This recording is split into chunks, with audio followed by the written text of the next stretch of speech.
You finally paid off your car, and something weird happens. You expect to feel free. You expect to feel like you won. But instead, you just keep living the same way. Same stress, same month-to-month grind, same feeling that money is always just barely enough. And here's what nobody warns you about. That extra money you just freed up, most people blow it without even realizing it. Not on anything big, just gone, absorbed into life somehow. That moment, right after paying off your car, is one of the most financially dangerous moments of your life.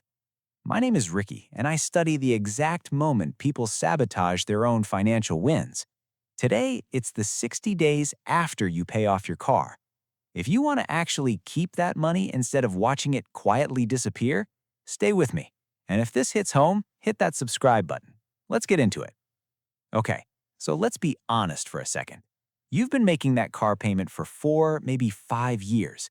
Every single month, that money leaves your account before you even think about it. $350, $420, maybe even $500 if you bought during that crazy market a couple years back. And you told yourself, once this is paid off, things are going to change. You were going to save more, invest more, actually breathe a little. But here's what actually happens for most people. The payment disappears from the budget, and the lifestyle just quietly expands to fill the gap. You start eating out a little more. Maybe you upgrade your phone. A couple new subscriptions sneak in. Weekend spending loosens up just slightly. None of it feels irresponsible in the moment. That's the dangerous part. Because you're not blowing money on one big dumb decision. You're bleeding it out across 15 small, comfortable ones. 3 months later, you look at your bank account and think, wait, where did all of that go? I should have an extra $400 a month by now. But you don't, and you can't even explain why. That confusion mixed with frustration, that's what we're talking about today. Because this isn't a discipline problem. It's not really a math problem either. It's a psychology problem. And once you see it clearly, you can actually do something about it. So here's the belief most people carry into this moment. Paying off my car means I have more money now. Technically, the math checks out, but here's what changes everything. Paying off your car didn't give you more money. It gave you a decision, and you have about 60 days to make that decision before your lifestyle makes it for you. That window is real, and most people miss it completely. See, when there's financial pressure, a monthly payment, a debt hanging over you, that pressure keeps you disciplined. You stay tighter because you have to. When the pressure lifts, the discipline lifts with it. And your habits don't wait for instructions. They just do what feels normal. Right now, spending that money feels normal because your lifestyle is already adjusting to absorb it. So the real question isn't, where did my money go? The real question is, did you ever actually decide where it was supposed to go? Most people didn't. And that's not a character flaw. That's just what happens when nobody teaches you to treat a financial win like a financial decision.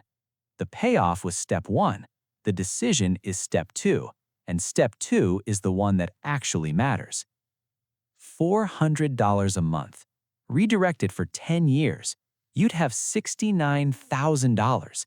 Not from a side hustle, not from crypto, not from anything complicated, from one car payment that you already proved you can live without. That number is based on a 7% average annual return in a basic index fund. Nothing exotic, just consistent, boring investing over time. And look, the math is genuinely simple. $400 a month, 12 months a year, 7% compounding annually for a decade. $69,000. But here's what most people don't realize. That only works if you actually redirect the money on purpose before your lifestyle adjusts. Because there's a small window right after payoff where a new habit can lock in. Miss that window, and the money is already gone into your daily life before you even noticed it moving. The math doesn't fail people, the timing does. So why does the money disappear so fast? Whatever you've been spending feels normal, and anything above that feels like extra. Extra feels spendable. So without any conscious decision, your brain starts quietly shopping for upgrades. A nicer version of something you already buy, a slightly better option here and there. Small things that each feel completely earned. This is cause and effect running below your awareness. The cause, the payment disappears. The effect, spending expands to fill the space. And the reason it's so hard to catch is because none of the individual decisions feel wrong.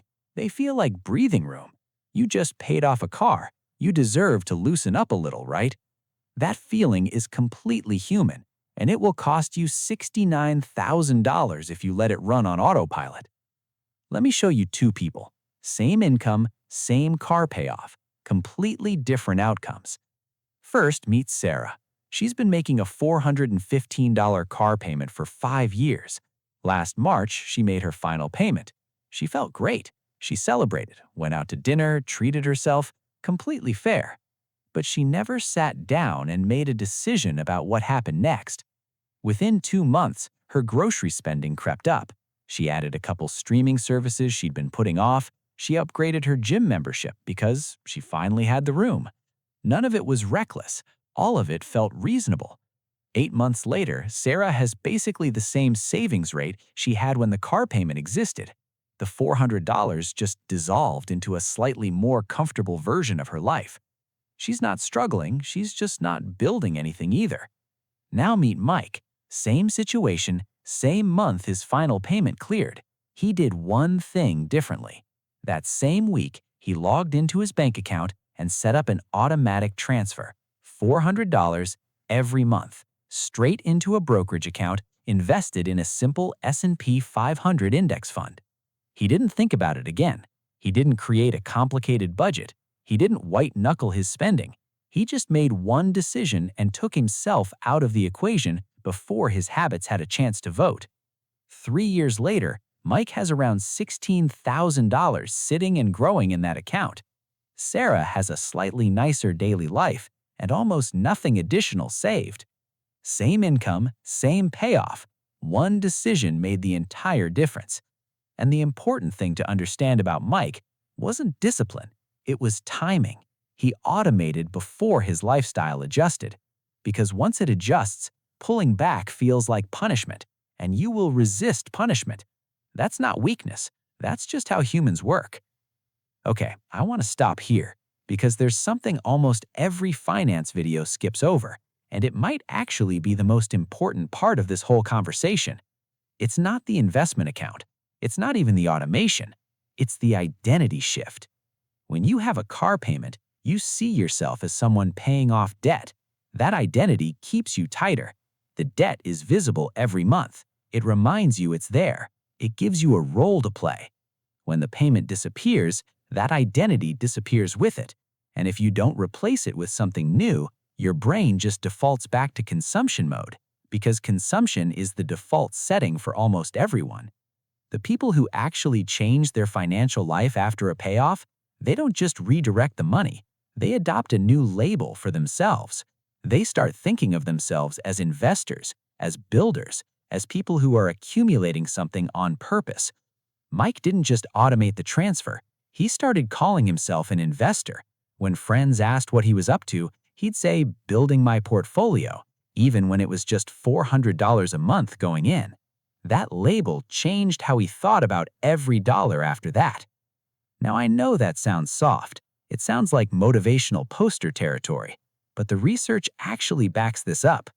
A study published in the Journal of Consumer Research found that people who framed their financial behavior as part of their identity, "I am someone who invests," were significantly more consistent over time than people who just set financial goals.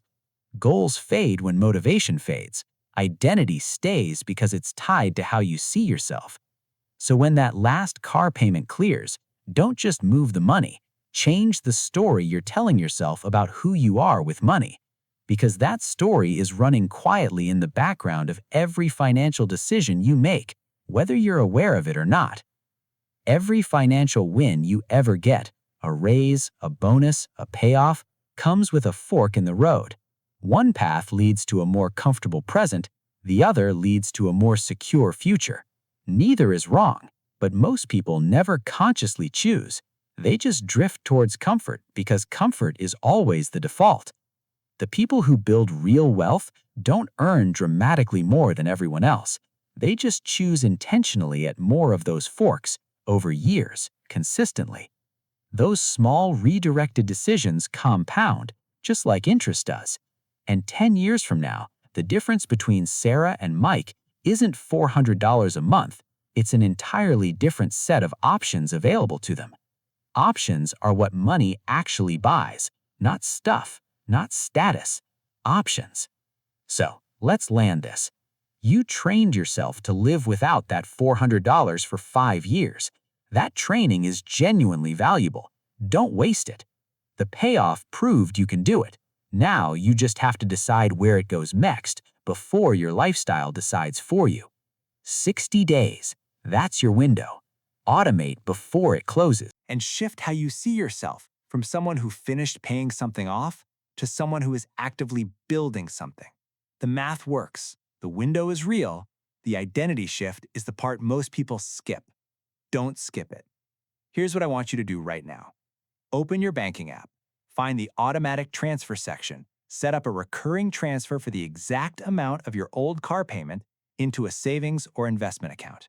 Do it before you finish this video, because if you wait 60 days, that money is already absorbed, already gone, already living inside a slightly upgraded version of your regular life. You did the hard part, 5 years of payments. Don't let the finish line be the place where you stop. If this helped you think differently about money, subscribe. New videos every week. Real conversations, no fluff. See you in the next one.